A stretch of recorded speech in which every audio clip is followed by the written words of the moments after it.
that last class, we just started to learn about the church at Sardis, and we studied few things about the city where the church was located.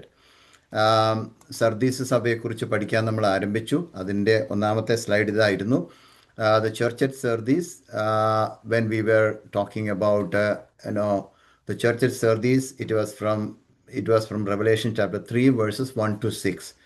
And we learned about the city where the church was located, and what are the specialities of that city, and all these things. Like, it was a wealthy city, and it was a twin city, and the city was surrounded by many mountains and all. And also, we learned about the ancient city of Sardis, like the city where the church was located, like, the river Hermus and river Pactolus and all those things. And also, we learned about the Persian king and emperor Alexander the Great and all those things. And we are going to study this evening time about the next portion, that is the church at Sardis, and also the establishment of the church at Sardis.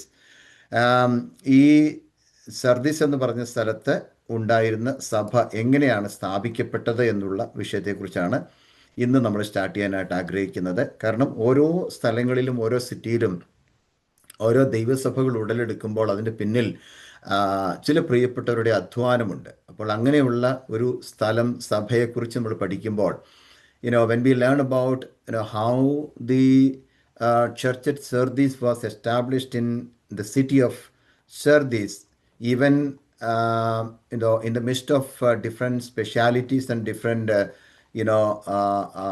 issues which was happening in the city, it was not easy for a person to start a church in that place.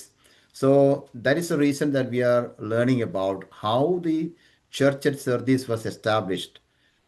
But when you go through the Bible history, we are knowing something that nothing is recorded in the Bible about the establishment of the church at Sardis. ഈ Sardis സഭ എങ്ങനെയാണ് അവിടെ സ്ഥാപിക്കപ്പെട്ടത് എന്നുള്ളതിനെക്കുറിച്ച് യാതൊരു വിധമായിട്ടുള്ള റെക്കോർഡുകളും നമുക്ക് ബൈബിളിൽ കാണാനായിട്ട് പ്രധാനമായിട്ട് സാധിക്കുന്നില്ലെങ്കിലും, it is believed that Apostle Paul, while he was visiting and while he was ministering in Ephesus, he also visited and planted a church in Sardis. That is the belief that we can get an idea from the Bible, from the New Testament, that Apostle Paul was visiting in different places, and he was visiting Ephesus also. എഫെസോസിലൊക്കെ മിനിസ്ട്രിക്ക് വേണ്ടി പൗലോസ് പോകുന്നതിനെ കുറിച്ച് നമ്മൾ വായിക്കുന്നുണ്ട്. അങ്ങനെ പോയ സമയത്ത് he might have visited and planted a church in Sardis എന്നാണ് വിശ്വസിക്കാൻ സാധിക്കുന്നത്. സർദീസിലും അദ്ദേഹം കടന്നുപോയി ഒരു സഭ സ്ഥാപിച്ചു എന്നാണ് വിശ്വസിക്കപ്പെടുന്നത്. എന്നാൽ അതേസമയം the word Sardis has two meanings. ഈ സർദീസ് എന്ന് പറയുന്ന വാക്കിന് തന്നെ രണ്ട് അർത്ഥങ്ങളാണ് നമുക്ക് കാണാൻ സാധിക്കുന്നത്. First of all, reformation, and secondly remnant. രണ്ടർത്ഥങ്ങളാണുള്ളത്. ഒന്ന് റിഫോർമേഷൻ, അല്ലെങ്കിൽ എന്താണ്, നവീകരണം എന്ന അർത്ഥമാണ് ഒന്നാമത്തെ അർത്ഥം. രണ്ടാമത്തേത് റെമനന്റ്, അല്ലെങ്കിൽ ശേഷിപ്പ് എന്നുള്ള അർത്ഥമാണ്. കാരണം in chapter 3, Revelation chapter 3 verse 4, we are reading that എങ്കിലും ഉടുപ്പ് മലിനമാകാത്ത കുറെ പേർ സർദീസിൽ നിനക്കുണ്ട്. You have a few people, or you have a remnant in Sardis who have not defiled their garments ആണ് കൊടുത്തിരിക്കുന്നത്. അതായത് സർദീസിൽ ഒരു കൂട്ടം ആളുകൾ ഉണ്ടായിരുന്നു, അവരുടെ ഉടുപ്പ് മലിനമായിരുന്നില്ല എന്നാണ് നമുക്കവിടെ കാണാൻ സാധിക്കുന്നത്. അല്ലെങ്കിൽ മലിനപ്പെടാത്ത ഒരു ശേഷിപ്പ് ആ സഭയിൽ ഉണ്ടായിരുന്നു. When you think about the remnant which was in the Sardis, the word remnant or few people, കുറച്ച് പേരുണ്ടായിരുന്നു എന്ന് പറയുമ്പോൾ, that speaks about the reformation which happened in the time of Sardis church. So during those days, we remember and we believe that there was a reformation happened in the city and in the church at Sardis. And even we know that in every church there will be a few people, they are not ready to mingle with or they are not able to, they are not ready to compromise with the world and worldly people and worldly pleasures. Even in Sardis also, there was a remnant, standing against the worldly things and the religious rituals and practices. That is what we understand from these portions, that especially from chapter 3 verse 4, that there was a few people, or they were always standing against the worldly things and worldly and religious things and rituals and practices. So that is what we understand from about the Sardis church. And when we go to the next slide, we understand, you can see in history, we have a description about how the Reformation took place in Christian churches. അന്നുണ്ടായിരുന്ന ക്രിസ്തീയ സഭകളിൽ, അല്ലെങ്കിൽ ancient ടൈമിൽ, സഭയുടെയൊക്കെ ആദ്യ കാലഘട്ടങ്ങളിൽ നമ്മൾ ചരിത്രം പഠിക്കുമ്പോൾ ധാരാളം നേതാക്കന്മാരും ധാരാളം ലീഡേഴ്സ് ഈ റിഫർമേഷന് നേതൃത്വം കൊടുത്തിട്ടുണ്ട്. You can see many leaders who were laboring to bring reformation into the Christian churches. The first person was John Wycliffe. John Wycliffe was living in 1330. 1330 ആണ്ടുകളിൽ ജീവിച്ചിരുന്ന മനുഷ്യനായിരുന്നു ജോൺ വിക്ലിഫ്. നമുക്ക് എല്ലാവർക്കും അറിയാവുന്ന ആളാണ്. What was the speciality of this person? He was a leader. He was a leader of the Reformation. നവീകരണത്തിൻ്റെ ഒരു നേതാവ് എന്നറിയപ്പെടുന്ന ഒരു മനുഷ്യനായിരുന്നു ജോൺ വിക്ലിഫ് എന്ന് പറയുന്നത്. He said every believer should have a Bible, and everyone should read Bible, and let everyone know the real truth of the Bible. That was his motive. That I told you in the previous class also that there were many people and there were many Catholic leaders, and the priests and all those people were standing against the propagation of the gospel and reading Bible. They were restricting the people to not to read Bible and not to reach out the people with the biblical truth. But what happened was in 1330, 1330 ആയപ്പോഴത്തേക്കും John Wycliffe എന്ന് പറയുന്ന ആള് എന്താ പറഞ്ഞറിയാമോ, എല്ലാ വിശ്വാസികളുടെയും കയ്യിൽ ഒരു Bible വേണം, അതുപോലെ തന്നെ every one should read Bible, എല്ലാവരും ബൈബിൾ വായിക്കണം. പുരോഹിതന്മാരോ ലീഡേഴ്സോ മാത്രമല്ല, എല്ലാ വിശ്വാസികളും ബൈബിൾ വായിക്കണമെന്ന് താൻ പറയുകയും let every one know the real truth of the Bible എന്ന് അദ്ദേഹം പറഞ്ഞു. അതായത് എല്ലാ പ്രിയപ്പെട്ടവരും, എല്ലാ വിശ്വാസികളും ദൈവത്തിൻ്റെ വചനത്തിൻ്റെ അകത്തുള്ളതായിരിക്കുന്ന സത്യങ്ങൾ മനസ്സിലാക്കണമെന്ന് അദ്ദേഹം സംസാരിച്ചു. And the second person is Martin Luther. Martin Luther എന്ന് പറയുന്ന ആളെക്കുറിച്ച് നമുക്ക് എല്ലാവർക്കും വളരെ വ്യക്തമായിട്ട് അറിയാവുന്ന ഒരു വ്യക്തിത്വമാണ് Martin Luther. He was living in 1483 through 1546. 1483 മുതൽ 1546 വരെയുള്ള കാലഘട്ടത്തിൽ ജീവിച്ചിരുന്ന Martin Luther, he was actually a German priest. ഒരു ജർമ്മൻ പുരോഹിതനായിരുന്ന വ്യക്തിയായിരുന്നു Martin Luther. So he was always focusing on Romans chapter 1 verse 17.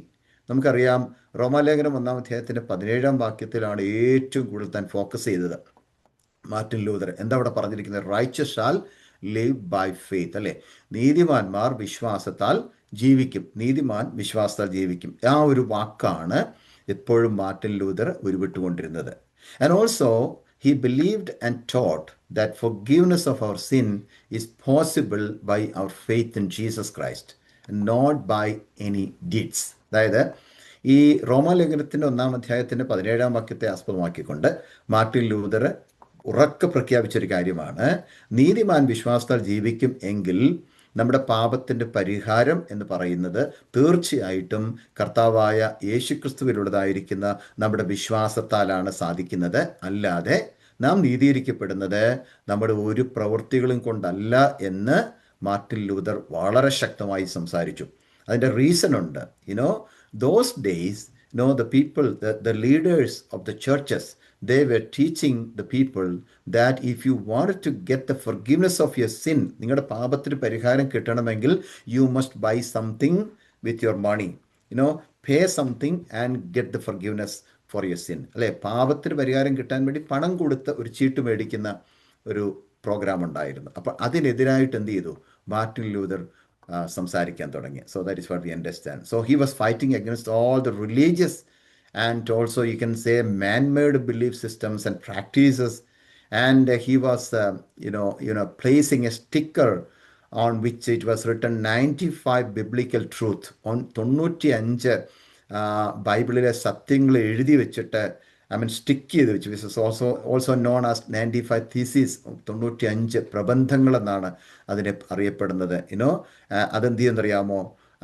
he pasted it or he placed it or sticked it on the Wittenberg Church, ജർമ്മനിയിലുള്ളതായിരിക്കുന്ന Wittenberg ചർച്ചിൻ്റെ ചുമരിൽ താന് അത് place ചെയ്തു. ഇത് എഴുതിയിട്ട് 95 theses or 95 truths of the Bible എന്ന് എഴുതിയിട്ട് ഇതിനെതിരെ താൻ അവർ സംസാരിക്കുന്നതാണ് നമുക്ക് കാണാൻ സാധിക്കുന്നു. അതെന്താണെന്ന് ചോദിച്ചാൽ mainly he was mentioning about three things. അതായത് താൻ എഴുതി വെച്ച 95 പ്രബന്ധങ്ങളിലെ ഏറ്റവും പ്രധാനമായിട്ടും 3 കാര്യങ്ങളാണ് താൻ മെൻഷൻ ചെയ്തത്. First of all believers are priest spiritually. എല്ലാ വിശ്വാസികളും ആത്മീയമായിട്ട് പുരോഹിത വർഗമാണ്. നമ്മളത് വായിക്കുന്നുണ്ടല്ലേ, ഫസ്റ്റ് പീറ്ററിലൊക്കെ വായിക്കുന്നുണ്ട്. നമ്മളെല്ലാവരും ആരാണ്? പുരോഹിത വർഗമാണ്. there is no speciality, there is no separation between the believers and the priest, just like Old Testament. Because in this New Testament, he said there is no separation. All believers are priests spiritually. ആത്മീകമായിട്ട് ഈ ഭൂമിയിലുള്ള എല്ലാ വിശ്വാസികളും ആരാണ്? അവരെല്ലാവരും പുരോഹിതന്മാരാണെന്ന് താൻ പഠിപ്പിക്കുകയും, and secondly he said foundation of the Christian faith is Bible. ബൈബിളാണ് ഒരു ക്രിസ്തീയ വിശ്വാസത്തിൻ്റെ ഏറ്റവും അടിസ്ഥാനം എന്നുള്ളത് താൻ പഠിപ്പിച്ചു. ഒന്നാമതായിട്ട് പറഞ്ഞത് ഇങ്ങനെയാണ്, all believers are priest spiritually. ആത്മീകമായിട്ട് എല്ലാ വിശ്വാസികളും പുരോഹിതന്മാർ. രണ്ടാമതായിട്ട് പഠിപ്പിച്ചത് എങ്ങനെയാണ്? ദൈവത്തിൻ്റെ വചനമാണ്. Foundation of the Christian faith is Bible. ബൈബിളാണ് എല്ലാ ക്രിസ്തീയ വിശ്വാസത്തിൻ്റെ എല്ലാം അടിസ്ഥാനമെന്ന് പഠിപ്പിച്ചു. And thirdly he said righteousness is only by faith, not by deeds. നീതീകരണം എന്ന് പറയുന്നത് നമ്മുടെ വിശ്വാസത്താൽ മാത്രമാണ്, നമ്മുടെ പ്രവൃത്തിയാൽ അത് സാധ്യമല്ല എന്ന് താൻ പഠിപ്പിച്ചു.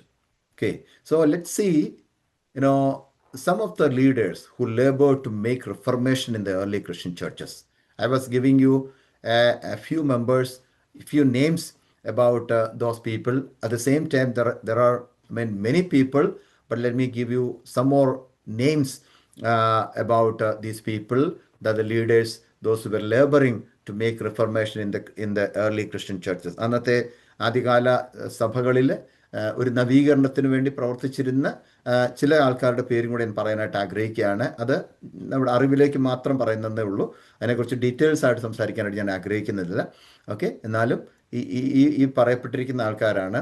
ഒന്നാമത്തെ ആൾ സിംഗ്ലി എന്ന് പറയുന്ന ആളാണ്. 1484 to 1531 ജീവിച്ചിരുന്ന ആളാണ്. And the other person is John Calvin. We learned about John Wycliffe. This is John Calvin, 1509 through 1564. And next person is John Knox, 1515 to 1572. And the next person is Roger Williams, 1604 to 1684. Even still also, even today also, we can see the continuation of that reformation which took place through the Reformation leaders. There are many people, there are many leaders you can see in the history, even after these centuries. In this century also, there are many people standing firmly for the faith. വിശ്വാസത്തിൻ്റെ അടിയുറച്ചു നിൽക്കുകയും അറിഞ്ഞ സത്യത്തിന് വേണ്ടി അവസാനം വരെ നിലകൊള്ളുകയും ചെയ്ത അനേക കർത്തൃദാസന്മാരെ നമുക്ക് നമ്മുടെ സഭാ ചരിത്രത്തിൽ കാണാൻ തക്കവണ്ണം സാധിക്കുന്നുണ്ട്.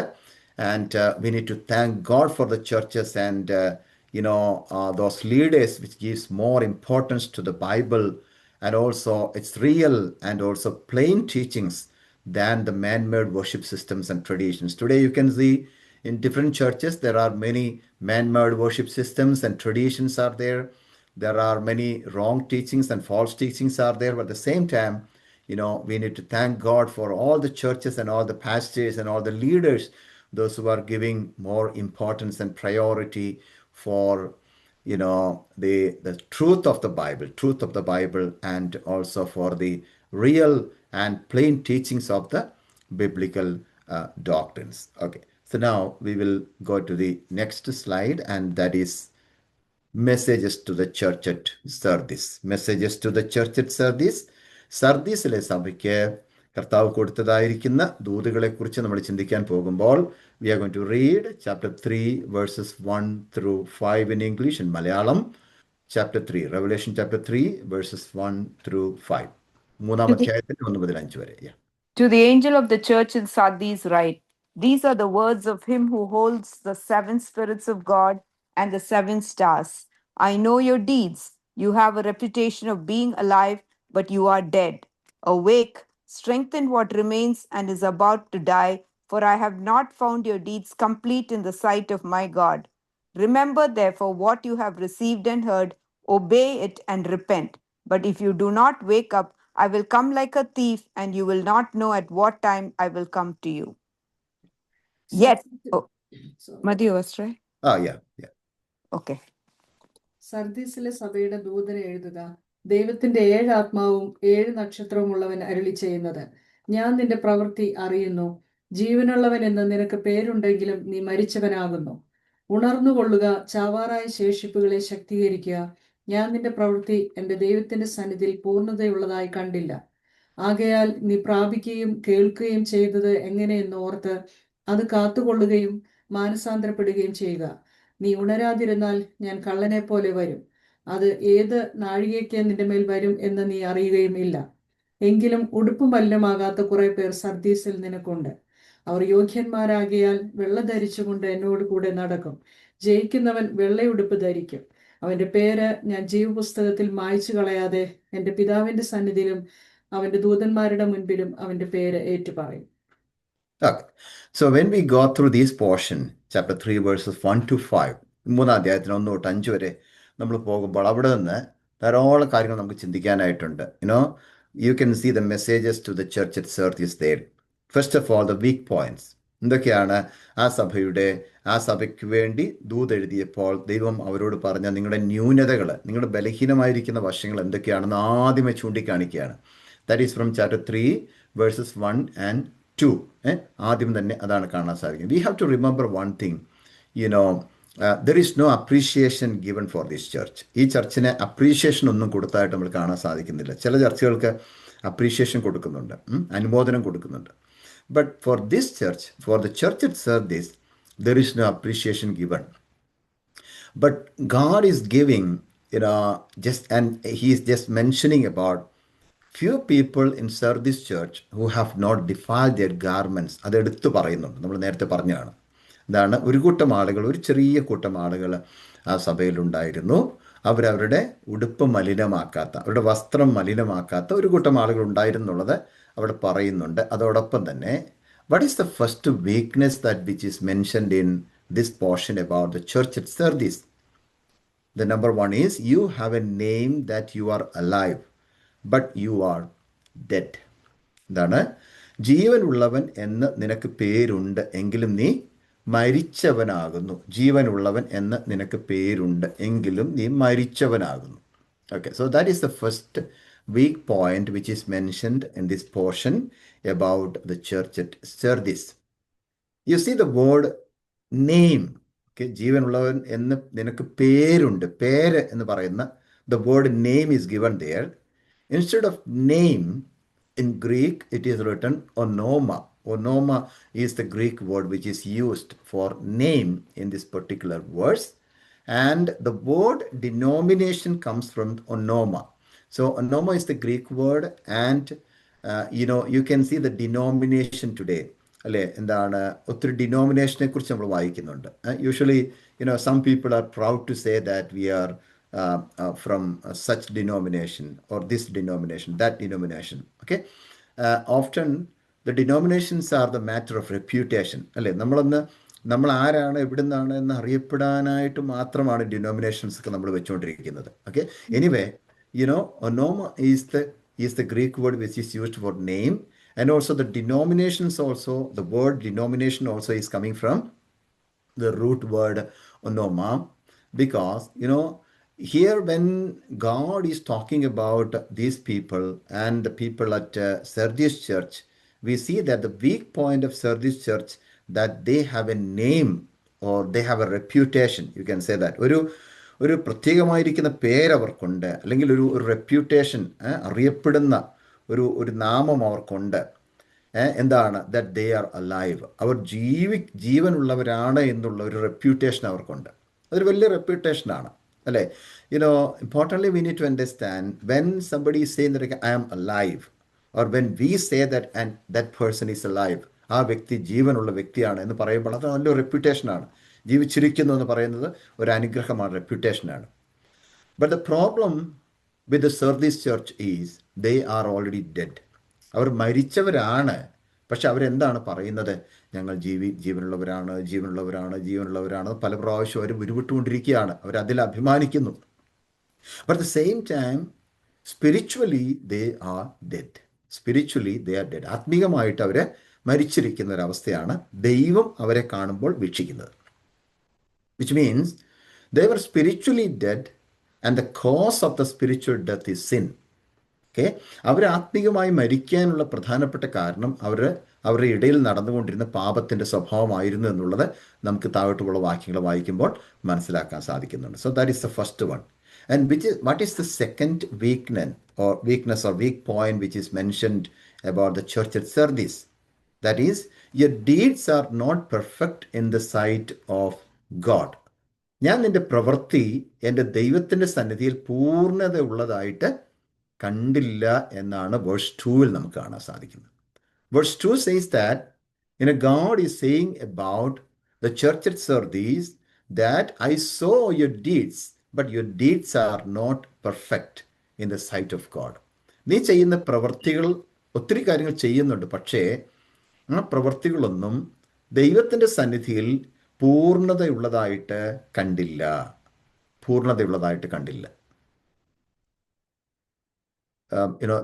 There is a reason for that, because the church at Sardis, they had many ministries, they had many activities, they used to worship, they used to do the charity work, and also they had a reputation in public.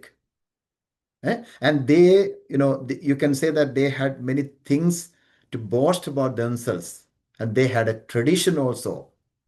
But the Spirit of the Lord is saying that your deeds are not completed or doesn't have perfection. നോക്കി, ആ സഭയുടെ പ്രത്യേകത എന്താണ്? ഒരൊത്തിരി ministries ചെയ്യുന്നുണ്ടായിരിക്കാം, ഒത്തിരി activities ഉണ്ട്, ആരാധനയൊക്കെ ഉണ്ട്, charity വർക്കൊക്കെ നന്നായിട്ട് ചെയ്യുന്നുണ്ട്, നല്ലൊരു റെപ്യൂട്ടേഷൻ പബ്ലിക്കിലുണ്ട്, നല്ലൊരു പേരവർക്കുണ്ട്. ഓക്കെ, ട്രഡീഷണലി നോക്കുന്ന പറഞ്ഞാൽ നല്ലൊരു സഭയായിട്ട് അവർ നിൽക്കുന്നുണ്ടെങ്കിലും when the Spirit of the Lord is looking at the church at Sardis, ആ സഭയെ ദൈവത്തിൻ്റെ ആത്മാവ് നോക്കുമ്പോൾ അവിടെ കാണാൻ സാധിക്കുന്നത് എന്താണ്? നിങ്ങളുടെ പ്രവൃത്തികളൊന്നും ഒരു പൂർണ്ണതയിലേക്ക് എത്തുന്നില്ല. There is no perfection, there is no completion of your work. You are doing something, but there is no completion. There is no perfection when you are doing something. That is the second weak point that we can see about the Sardis church. Let's read Daniel chapter 5 verse 27. There also God said to King Belshazzar, Belshazzar എന്ന് പറയുന്ന രാജാവിനോട് Daniel chapter 5:27 ദൈവം പറയുന്ന ഒരു കാര്യമാണ്. വായിക്കാമോ? You have been weighed on the scales and found wanting. തെക്കേൽ എന്ന് വെച്ചാൽ തുലാസിൽ നിന്നെ തൂക്കി കുറവുള്ളവനായി കണ്ടിരിക്കുന്നു. എന്താ മെന്നെ തെക്കേൽ ഫർസി എന്ന് പറയുന്നതിന് അർത്ഥമായിട്ട് കൊടുത്തിരിക്കുന്ന ഗോഡ് സെഡ് ടു കിങ് ബെൽഷസ്സർ എന്താ പറഞ്ഞിരിക്കുന്നത്? You have been weighed on the scales and found deficient എന്നാണ് ഒരു ട്രാൻസ്ലേഷൻ കൊടുത്തിരിക്കുന്നത്. യു ഹാവ് ബീൻ വെയ്ഡ്, നിന്നെ തൂക്കി നോക്കിയിരിക്കുന്നു. ഒരു സ്കെയിലിൽ വെച്ച് തൂക്കി നോക്കിയപ്പോൾ ഫൗണ്ട് ഡെഫിഷ്യൻറ്റ്. ദൈവത്തിന് മാത്രമേ ഇത് സാധിക്കത്തുള്ളൂ. നമ്മൾ തൂക്കാൻ പോയി കഴിഞ്ഞാൽ ഓരോരുത്തരുടെ അളവ് നോക്കിയാൽ, എല്ലാവരും വെയിറ്റ് നോക്കിക്കഴിഞ്ഞാൽ നമുക്ക് ചിലപ്പോൾ മിസ്അണ്ടർസ്റ്റാൻഡിങ് വരാം, അല്ലേ? നമ്മളൊക്കെ നോക്കുന്ന ഉടനെ നമ്മൾ പറയും ഇന്ന ആളാണ് ഏറ്റവും കൂടുതൽ ആത്മീയമുള്ളത്, സ്പിരിച്വൽ എന്ന് പറഞ്ഞു കഴിഞ്ഞാൽ ഇന്ന ആളാണെന്ന് നമ്മൾ പറയും നമ്മുടെ ഒരു ദൃഷ്ടിയിൽ. പക്ഷെ ദൈവം തൂക്കി നോക്കുമ്പോഴാണ് യഥാർത്ഥത്തിലുള്ള കാര്യം മനസ്സിലാകുന്നത്. എന്താണ്? യു ഫൗണ്ട് ഡെഫിഷ്യൻ്റ് എന്ന് പറഞ്ഞാൽ നീ എഫിഷ്യൻ്റ് അല്ല, നീ ഡെഫിഷ്യൻ്റ് ആണ്. നീ എഫിഷ്യൻ്റ് ആണെന്ന് പറയാനൊക്കത്തില്ല, കാരണം ഈ കാര്യങ്ങൾ ചെയ്യുന്നതുകൊണ്ട് ഇന്ന കാര്യങ്ങൾ കൊണ്ട് നിനക്ക് ഡെഫിഷ്യൻ്റ് ആണുള്ളത് എന്ന് കണ്ടുപിടിക്കുന്ന ഒരു കാര്യമാണ് നമുക്ക് ചാപ്റ്റർ 5 verse 27 കാണാൻ സാധിക്കുന്നത്. So the same message is given for the Sardis church also. You can see that. They do everything for their own fame and they do everything for their publicity, but that is not perfectly accepted in the sight of God. Let me remind you one more thing this evening time. what all the things that we are doing, do everything for the glory of God, not for our publicity or not for our fame or our, earning something or something like that. Whatever we do, whatever it may be, spiritually or materially, whatever we do everything for the glory of God. ദൈവത്തിൻ്റെ നാമത്തിന് മഹത്വത്തിന് വേണ്ടി പ്രവർത്തിക്കുക. നമ്മുടെ പബ്ലിസിറ്റിക്ക് വേണ്ടി നമ്മൾ ചെയ്യാതെ എന്ത് ചെയ്താലും കർത്താവിൻ്റെ നാമത്തിന് മഹത്വം ഉണ്ടാകത്തക്കവണ്ണം ചെയ്യുന്നതാണ് ഏറ്റവും acceptable in the sight of God. ദൈവസന്നിധിയിൽ ഏറ്റവും അക്സെപ്റ്റബിൾ ആയിട്ടുള്ള പ്രസാദകരമായിരിക്കുന്ന ഒരു കാര്യം അതാണെന്ന് ദൈവത്തിൻ്റെ വചനം നമ്മെ ഇവിടെ ഒന്ന് പഠിപ്പിക്കുന്നു. So now we will go to the next slide, that is from chapter 3 verses 2 and 3 about the suggestion which is given for the Sardis church. Let's read that. Chapter 3 verses 2 and 3. Wake up, strengthen what remains and is about to die, for I have not found your deeds complete in the sight of my God. Remember, therefore, what you have received and heard, obey it and repent.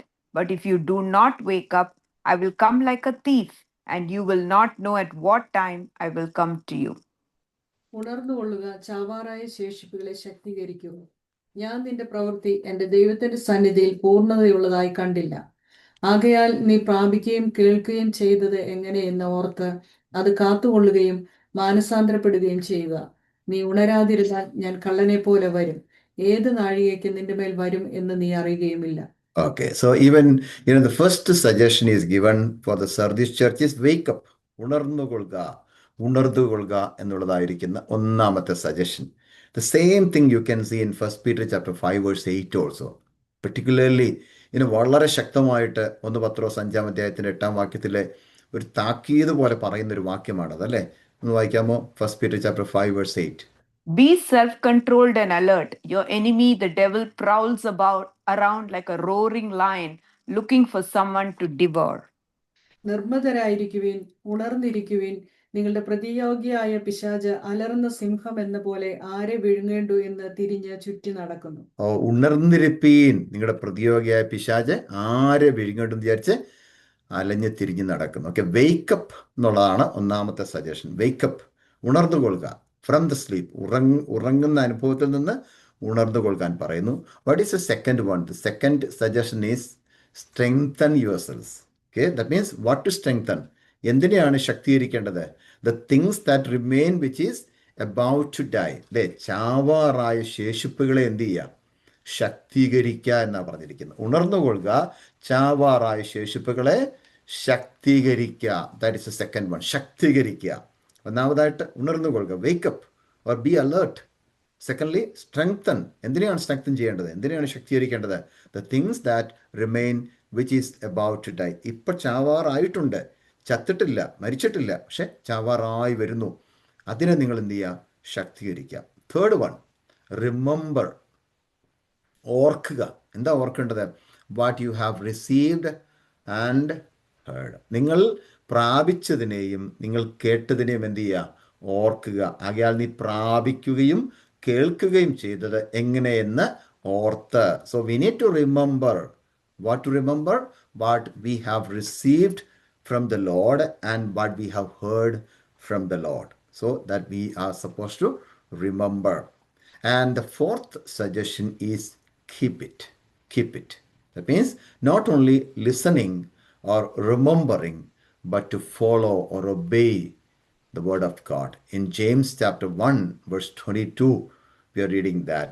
യാക്കോബിന്റെ ലേഖനം 1-ാം അധ്യായത്തിന്റെ 22-ാമത്തെ വാക്യത്തിൽ നമ്മൾ അതാണ് വായിക്കുന്നത്. വായിക്കാമോ? James 1:22. Do not merely listen to the word and so deceive yourself. Do what it says. എങ്കിലും വചനം കേൾക്കുക മാത്രം ചെയ്തുകൊണ്ട് തങ്ങളെ തന്നെ ചതിക്കാതെ അതിനെ ചെയ്യുന്നവരായും ഇരിക്കുവിൻ. ഓക്കെ, അത് ഇമ്പോർട്ടൻ്റ് ആയിട്ടുള്ളൊരു കാര്യമാണ്. എന്താണെന്നറിയാമോ? വചനം കേൾക്കാൻ നമുക്ക് കഴിയും, കേൾക്കാൻ ഇഷ്ടമാണ്, കേൾക്കാൻ ഈസിയാണ്, അല്ലേ? അല്ലെങ്കിൽ അത് ഓർക്കാൻ ഇഷ്ടമാണ്, ഓർക്കാൻ ഈസിയാണ്. But it is difficult for us to follow the word of God. It is difficult for us to obey the word of God. That's the reason it says that keep it. Keep it means it's not, supposed to, we are not supposed to keep the Bible very safe, inside something. No, it's not talking about that. Actually, keep it means obey it, follow the word of God. What all the things that you're listening, that you're remembering, that you are supposed to follow that. And fifth one is repent about your weakness, deadness and sins. എന്താണ്? Repent ചെയ്യണം.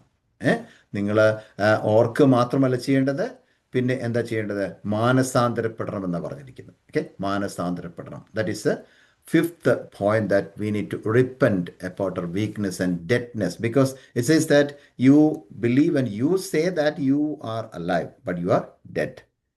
You say that we are okay, we are perfect, but God says, the Spirit of the Lord says, you are doing sin and you are not perfect in the sight of God. So you must be strengthening yourselves. Wake up, strengthen, remember, keep it, and repent. These are the 5 suggestions that which was given for the people of Sardis church. We will go to the next one, the warning in chapter 3 verse 3. മൂന്നാം അധ്യായത്തിന് മൂന്നാമത്തെ വാക്യം നമ്മൾ വായിച്ചു കഴിഞ്ഞാണ്, ഇനിയും വായിക്കേണ്ട. Chapter 3 verse 3 പ്രധാനമായിട്ടും കൊടുത്തിരിക്കുന്ന ഒരു വാർണിംഗ് എന്താണെന്ന് ചോദിച്ചാൽ ഇങ്ങനെയാണ് പറഞ്ഞിരിക്കുന്നത്: ആകയാൽ നീ ഉണരാതിരുന്നാൽ ഞാൻ കണ്ണനെ പോലെ വരും, ഏത് നാഴികയ്ക്ക് നിന്റെ മേൽ വരുമെന്ന് നീ അറിയുകയും ഇല്ല. If you do not wake up, Jesus will come like a thief. കർത്താവായ യേശു ക്രിസ്തു ഏത് സമയത്ത് വരുന്നു എന്ന് നമുക്കറിയില്ല. അൺഎക്സ്പെക്റ്റഡ് ടൈമിലായിരിക്കും. He will come in the unexpected time and you will be left off. എന്താണ്? കർത്താവായ യേശു ക്രിസ്തുവിൻ്റെ വരവ് ആസന്നമായിരിക്കുന്ന ഈ സമയത്ത് നമുക്ക് ഈ ദൂത് ഏറ്റെടുക്കാം. എന്തെന്നറിയാമോ? What is the warning? If you do not wake up, നിങ്ങൾ ഉണരാതിരുന്നാൽ Jesus will come like thief. കള്ളനെ പോലെ വരുമെന്ന് പറഞ്ഞാൽ കള്ളനായിട്ട് വരുമെന്നല്ല, കള്ളൻ ഏത് സമയത്താണോ മോഷ്ടിക്കാൻ വരുന്നതെന്ന് അറിയില്ല എന്നുള്ളത് കൊണ്ട് അതുപോലെ വരും. അതായത് ഏത് സമയത്ത് കർത്താവിൻ്റെ വരവ് സംഭവിക്കുമെന്ന് നമുക്കറിയില്ല. It will be happening in an unexpected time. അവിചാരിതമായിരിക്കുന്ന സമയത്ത്, അപ്രതീക്ഷിതമായിരിക്കുന്ന സമയത്തായിരിക്കാം കർത്താവിൻ്റെ വരവ് സംഭവിക്കുന്നത്. What is going to happen? You will be left off if you are not waken up. അല്ലേ? നമ്മൾ ഉണരാതിരുന്നാൽ നമ്മൾ കൈവിടപ്പെട്ടു പോകാൻ സാധ്യതയുണ്ട്. അതൊക്കെ നമുക്ക് ഒത്തിരി കാര്യങ്ങളിലൂടെ തെളിയിക്കാൻ പറ്റുന്ന കാര്യമാണ്. എന്താണ്? 10 കന്യകമാരുടെയൊക്കെ ചരിത്രമൊക്കെ സ്റ്റോറിയൊക്കെ നമ്മൾ ചിന്തിക്കുന്നുണ്ട്, ഉപമയൊക്കെ പഠിക്കുന്നുണ്ട്, അല്ലേ? അതൊക്കെ അതിനെ കാണിക്കുന്നതാണ്. So we will go to the next portion, that is the promise of reward. ഒരു പ്രതിഫലത്തിൻ്റെ വാഗ്ദത്തം ദൈവം അവർക്ക് കൊടുക്കുന്നുണ്ട്. In chapter 3 verses 4 and 5. In chapter 3 verses 4 and 5, you can see what is the promise of reward which was given for the Sardis church. The promise of reward is given for the few people who have not defiled their garments and those who overcome. That means overcoming the world. അല്ലേ? ഞാൻ നേരത്തെ പറഞ്ഞല്ലോ, നമ്മൾ എന്താണ് ആ 4-ാം വാക്യത്തിൽ പറഞ്ഞത്? എങ്കിലും ഉടുപ്പ് മലിനമാകാത്ത കുറേ പേര് സർദീസിൽ നിനക്ക് ഉണ്ട്. അവർക്ക് കൊടുക്കാൻ വേണ്ടി ദൈവത്തിൻ്റെ പ്രോമിസും ഉണ്ട്, ഒരു പ്രതിഫലമുണ്ട്. Okay, in 1 John chapter 5 verses 4 and 5, it says that the victory that has overcome the world is our faith. എന്താണ്? അല്ലേ? In 1 John chapter 5 verses 4 and 5 നമ്മൾ വായിക്കുന്നത് ഇങ്ങനെയാണ്: നമുക്കൊരു വിജയമുണ്ട്, അല്ലെങ്കിൽ victory that has overcome the world is our faith. നമ്മുടെ വിശ്വാസമാണ് ഇതിനൊക്കെ അതിജീവിച്ചിരിക്കുന്നത്. And what is that faith? എന്ത് വിശ്വാസമാണ്? The faith is the faith that Jesus is the Son of God. അല്ലേ? യേശു ക്രിസ്തു ദൈവപുത്രനാണ് എന്നുള്ള നമ്മുടെ ആ വിശ്വാസം കാരണമാണ് എന്ത് ചെയ്തിരിക്കുന്നത്? നമുക്കിന്ന് ഇതിനെയൊക്കെ ഓവർകം ചെയ്യാനായിട്ട് പറ്റുന്നത്. So the promise of reward is given for the people, those garments are not defiled. അല്ലേ? അവരുടെ ഉടുപ്പ് മലിനമാകാത്ത ആൾക്കാർക്ക് വേണ്ടിയാണ് ദൈവം എന്ത് കൊടുത്തിരിക്കുന്നത്? ഈ വാഗ്ദാനം കൊടുത്തിരിക്കുന്നത്. Okay, and not only those people, those garments are not defiled, but also those who overcome. ജയിക്കുന്നവർക്കും കൂടെയാണ്, അല്ലേ? ജയിക്കുന്നവർക്കും ഉണ്ട്, ഉടുപ്പ് മലിനമാകാത്തവർക്കും ഉണ്ട്. 2 കാര്യങ്ങളാണ് അവിടെ പ്രധാനമായിട്ടും പറഞ്ഞിരിക്കുന്നത്. ഓക്കെ, സോ നമ്മുടെ വിശ്വാസം എന്ന് പറയുന്നത് Jesus is son of God. Jesus is the son of God. ആ ഒരു ദൈവപുത്രൻ എന്നുള്ളതായിരിക്കുന്ന വിശ്വാസമെന്ന് നമുക്കുള്ളത് കൊണ്ടാണ് നമുക്ക് ഇതിനെ അതിജീവിക്കാനായിട്ട്, ഇതിനെയൊക്കെ ജയിക്കാനായിട്ട് സാധിക്കുന്നത്. So there are called, these people are called worthy to receive many things. First of all, what is that? They will be cloth in white garments എന്നാണ് പറഞ്ഞിരിക്കുന്നത്. അവർക്ക് എന്താണ് ദൈവം കർത്താവ് കൊടുക്കാൻ ആഗ്രഹിക്കുന്നത്?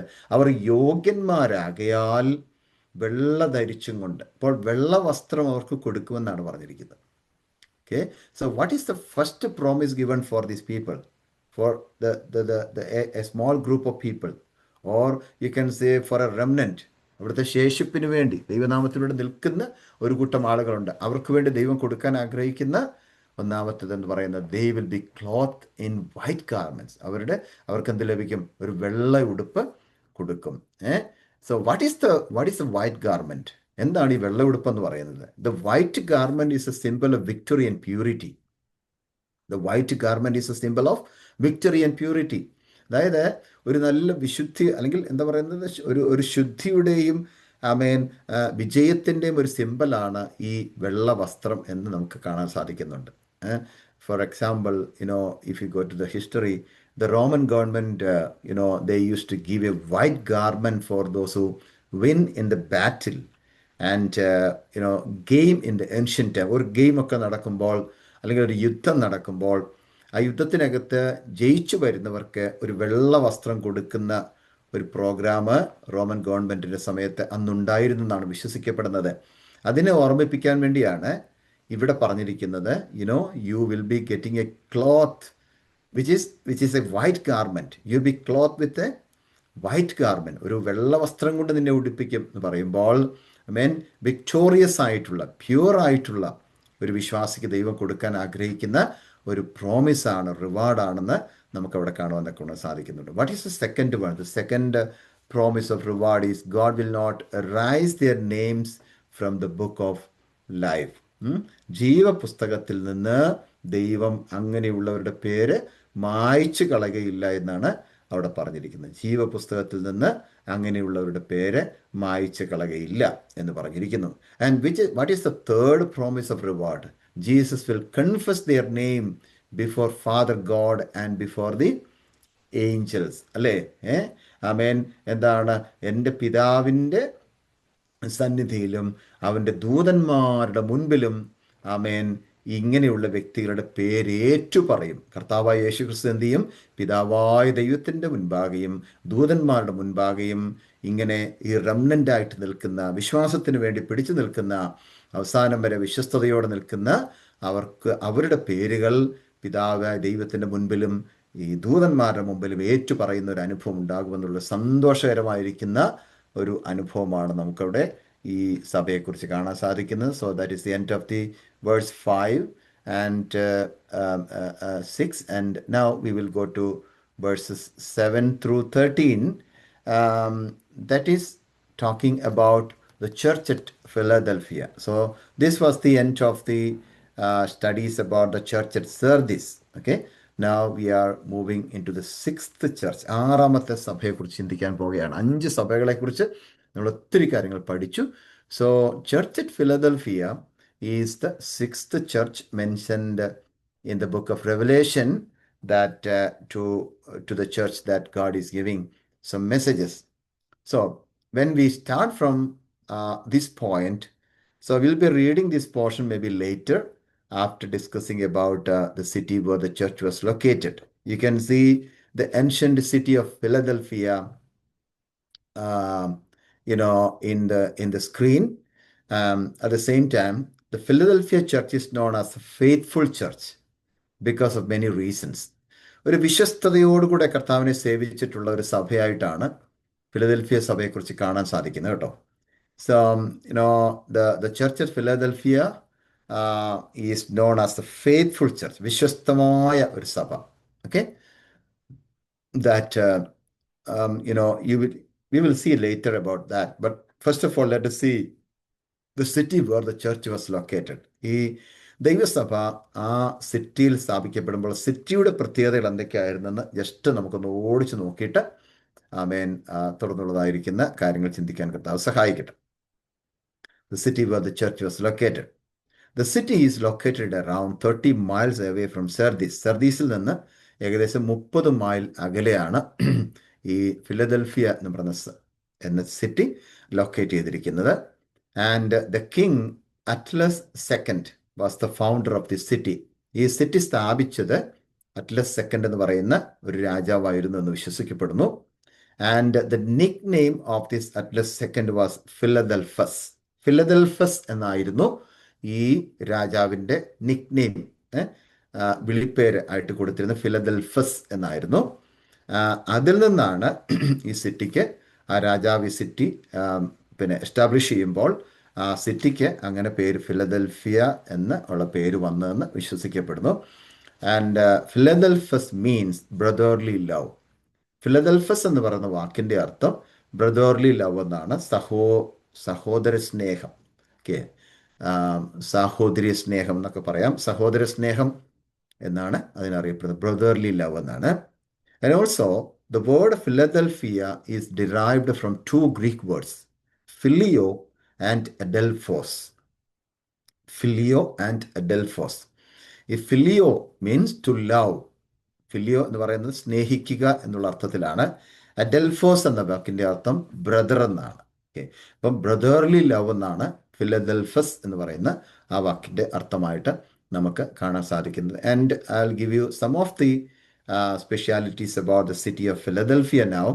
The city is also known as the gateway to the east. Gateway to the east എന്നാണ് ഈ സിറ്റി അറിയപ്പെട്ടുകൊണ്ടിരുന്നത്. And also the treasure house of Greek culture. Greek കൾച്ചറിൻ്റെ എന്താണ് ഒരു കവാടമായിട്ട്, ട്രഷർ ഹൗസായിട്ട്, ഒരു ഒരു ഒരു ഒരു ഭവനമായിട്ട് നമുക്ക് ഈ സിറ്റിയെ കാണാനായിട്ട് സാധിക്കുന്നുണ്ട്. The reason is the city was situated in a strategic place on the main route of the imperial post from Rome to the east. So that is the important reason that this city was known as the gateway to the east. And also we need to understand, in 19th century, because of the invasion of Greek culture, Greek കൾച്ചറിൻ്റെ ഒരു കടന്നുകയറ്റം ഉണ്ടായപ്പോൾ 19ാം നൂറ്റാണ്ടിൽ the Greek language became the regional language. അന്നാണ് ഈ 19ാം നൂറ്റാണ്ടിലാണ് Greek language പ്രധാനമായിട്ടും regional language ആയിട്ട് മാറ്റപ്പെടുന്നതായിട്ട് നമുക്ക് കാണാൻ സാധിക്കുന്നുണ്ട്. അതിൻ്റെയൊക്കെ ബേസിലാണ് ഈ ബൈബിളൊക്കെ എഴുതപ്പെട്ടൊക്കെ വന്നപ്പോഴത്തേക്കും ഗ്രീക്കിലൊക്കെ എഴുതാനുള്ള കാരണം എന്നൊക്കെ പറയുന്നത്. അങ്ങനെ പറയപ്പെടുന്നു. ആദ്യം എഴുതിയിരുന്നത് ഹീബ്രു ലാംഗ്വേജിലാണെന്നൊക്കെ അവൻ കണ്ടുപിടിച്ചിട്ടുണ്ട്. എന്നാൽ അതേസമയം പിന്നീട് വന്നപ്പോൾ അത് ഗ്രീക്കായി മാറി എന്നാണ് പറയാൻ സാധിക്കുന്നത്. ആ ഗ്രീക്കിൻ്റെ ഒരു സ്വാധീനം കൊണ്ടാണ് അങ്ങനെ സംഭവിച്ചതെന്നൊക്കെയാണ് ഇപ്പോൾ നമ്മൾ കണ്ടുപിടിച്ചിരിക്കുന്ന ആൾക്കാരൊക്കെ പറയുന്നത്, സ്കോളേഴ്സൊക്കെ പറയുന്നത്. But at the same time, the city also was known as Little Athens. Little Athens എന്നാണ് അന്ന് ആ സിറ്റി അറിയപ്പെട്ടുകൊണ്ടിരുന്നത്, ഫിലദൽഫിയ സിറ്റി അറിയപ്പെട്ടിരുന്നത്. Because there were many Greek temples and idol worship centers were there. അവിടെ ഒത്തിരി ലിറ്റിൽ ഏഥൻസ് എന്ന് പറയാൻ കാരണം തന്നെ ഇതാണ്. ഒത്തിരി ഗ്രീക്ക് ക്ഷേത്രങ്ങളും അതുപോലെ തന്നെ ഐഡൽ വർഷിപ്പ്, വിഗ്രഹാരാധനയുടെ സെൻറ്ററും ഒക്കെ ഈ സ്ഥലത്തൊന്നുണ്ടായിരുന്നു എന്നാണ് ആ സിറ്റിയെക്കുറിച്ച് നമുക്ക് മനസ്സിലാക്കാനായിട്ട് സാധിക്കുന്നത്. But at the same time, if you go to history of this particular city, the history says that the only major problem with the location was that the area was known for earthquakes. ഒരു വലിയ ഭൂമികുലുക്കത്തിൻ്റെ ഒരു place ആയിട്ടാണ് ഇതിനെ അറിയപ്പെടുന്നത്. ലൊക്കേഷനെ തന്നെ അറിയപ്പെട്ടിരുന്നത്. ഈ ഫിലദൽഫിയ എന്ന് പറയുന്ന സ്ഥലത്ത് അറിയപ്പെട്ടുകൊണ്ടിരുന്നത് the place of earthquake എന്നാണ്. earthquake, അതായത് in 17 BC the city of Philadelphia was destroyed in 17 BC by a severe earthquake. ഒരു വലിയ ഭൂമികുലുക്കം ഉണ്ടായിട്ട് ഈ ഫിലദൽഫിയ സിറ്റി അന്ന് 17 BC അത് മൊത്തത്തിൽ ഡിസ്ട്രോയ് ആയിപ്പോയെന്ന് ഒരു ഹിസ്റ്ററിയിൽ കിടക്കുന്നുണ്ട്. Not only Philadelphia, the city of Philadelphia, this earthquake destroyed the Sardis also was destroyed on those days, and 10 other cities also, nearby cities also were destroyed because of the severe earthquake which happened in 17 BC. What happened was afterwards, some of the citizens, they refused to move back to the city, and they remained in the surrounding countryside and all those places.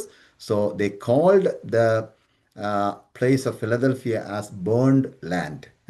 കത്തി ദഹിച്ചു പോയ അല്ലെങ്കിൽ കത്തിക്കരിഞ്ഞു പോയ ഒരു ദേശം എന്നാണ് ഒടുവിൽ ഈ ഫിലദൽഫിയ എന്ന് പറഞ്ഞ സ്ഥലത്തെക്കുറിച്ച്, സിറ്റിയെക്കുറിച്ച് പിന്നീട് അറിയപ്പെട്ടിരുന്നത് എന്നെന്ന് നമുക്ക് മനസ്സിലാക്കാൻ സാധിക്കുന്നു. Not only that, the city of Philadelphia was famous for the grape cultivation and business.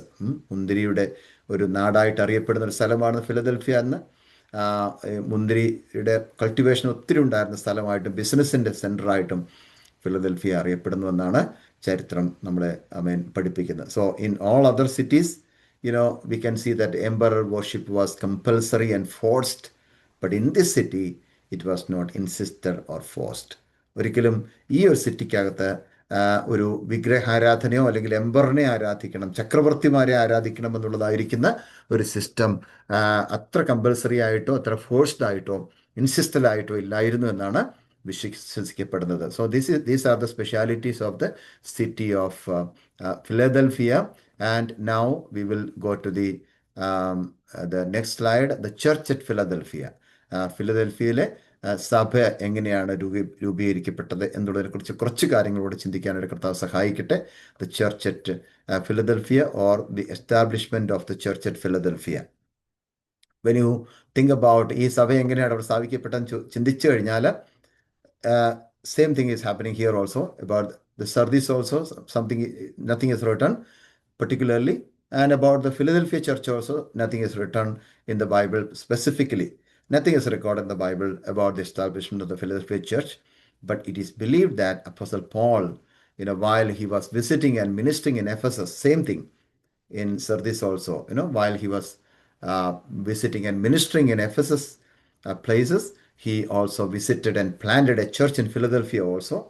And also it is also believed that both the Sardis church and Philadelphia church were planted during the same time. ഈ Philadelphia ചർച്ചും Sardis സഭയും ഇത് രണ്ടും ഒരേ സമയത്ത് തന്നെയാണ് രൂപീകരിക്കപ്പെട്ടത്, establishment ചെയ്യപ്പെട്ടതെന്ന് വിശ്വസിക്കപ്പെടുന്നു.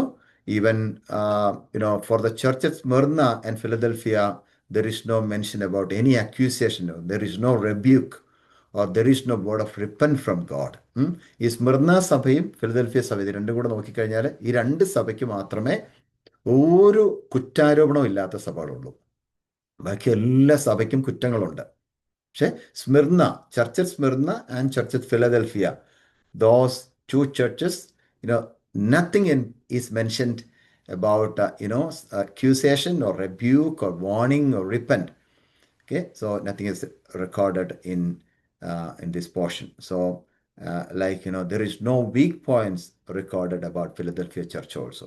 ഒരു week പോയിന്റും ഒരു ന്യൂനതകളും പറയാത്ത ഒരു സഭയാണ് ഫിലദൽഫിയ സഭ എന്ന് നമുക്ക് കാണാൻ സാധിക്കുന്നുണ്ട്. Especially they received more promises than the other 6 churches. മറ്റുള്ള എല്ലാ സഭകളെക്കാളും കൂടുതൽ ദൂതുകൾ ലഭിച്ച അല്ലെങ്കിൽ പ്രോമിസസ് കിട്ടിയ ഒരു സഭയാണ് ഈ ഫിലദൽഫിയ സഭ എന്ന് പറയുന്നത്. Okay, so the church at Philadelphia, it could set a good example for the universal church in many things.